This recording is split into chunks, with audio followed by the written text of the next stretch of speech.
This setup is not beautiful or aesthetic in any way, but I don't care. Yeah.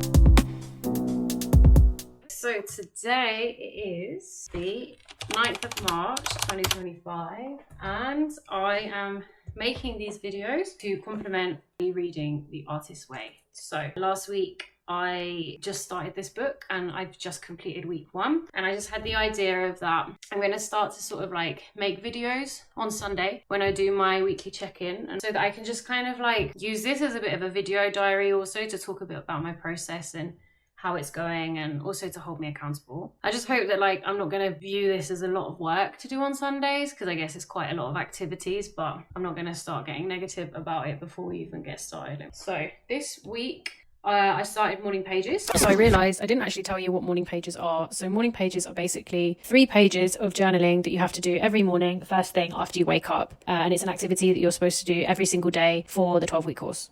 This is my notebook for morning pages journal. At the beginning, when I first started doing morning pages, I was really regretting the size of my notebook because I thought, oh my God, it's so much to write. And like my wrist was hurting and I was thinking, why am I making this so difficult for myself? I've later found out that the actual like Artist's Way journal that you can buy, I think it's a similar size to A4. And also I think A4 is actually a good size because it's big enough that it actually is difficult. Like it's not straightforward to write 3 pages here. It does actually require a little bit of work. Maybe for people that don't have any experience with journaling or writing, probably this size book would be too much, but for me I think it's the right size, because although some days it feels like a lot of paper to get through, on other days it doesn't feel like it's enough. So to talk through a little bit about my morning pages experience, I think this is such an amazing practice, and I think it's something, I don't want to like jinx it because it's only week 1 and I normally get very excited with things like this. Whenever I start a new thing I always find it the most exciting and groundbreaking thing, so let's see what happens later in the year. But I find that the practice is just amazing because, first of all, you really do have to plan your time around this practice. So if you have to wake up early, you have to wake up 30 minutes earlier. I mean, I'd say if you're writing constantly, it takes me half an hour. So I like that it's kind of a practice where you're having to prioritize yourself to do this thing first thing in the morning. It feels like a bit of an act of self-love.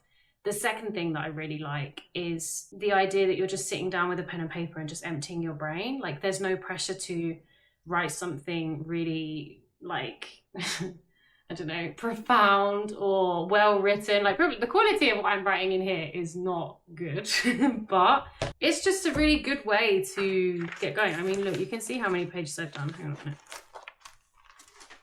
I mean, it's a lot. It's a lot of writing. And they're all full, all my pages are full, because I'm not a slacker, you know. What I'm really enjoying is talking with myself in the morning, letting whatever comes out come out.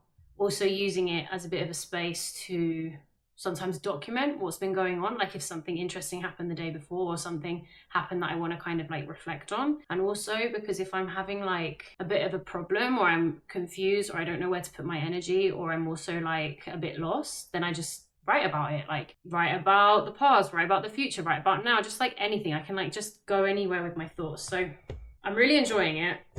I really hope I do this for 12 weeks. Let's hope we have 12 of these videos. The other thing you're supposed to do is artist dates, which is where you're supposed to like, I think it's supposed to be 2 hours where you do some sort of activity to nurture like your inner artist or yourself. So the rules are that it needs to be around 2 hours. It has to be by yourself. You can't do it with someone, and you kind of need to plan it in. So I didn't really plan this in, and I kept thinking about what I was going to do, but I kept wanting to do things and then invite people to it. And they did say that in the book, that you're likely going to notice that you're going to want to include people in your plans. Then it got to Friday after I'd done a job application, and I thought, I'm actually going to do this artist date now rather than do anything else that's like productive or to do with work or applying for jobs, because if I don't do it now, then I don't think I will do it, or I'll feel like resentful about having to do it, or like rushed, or just like doing it on Sunday. So what I did was I got my iPad and I went on Procreate and I watched a few tutorials because I really like the application. I used to use it like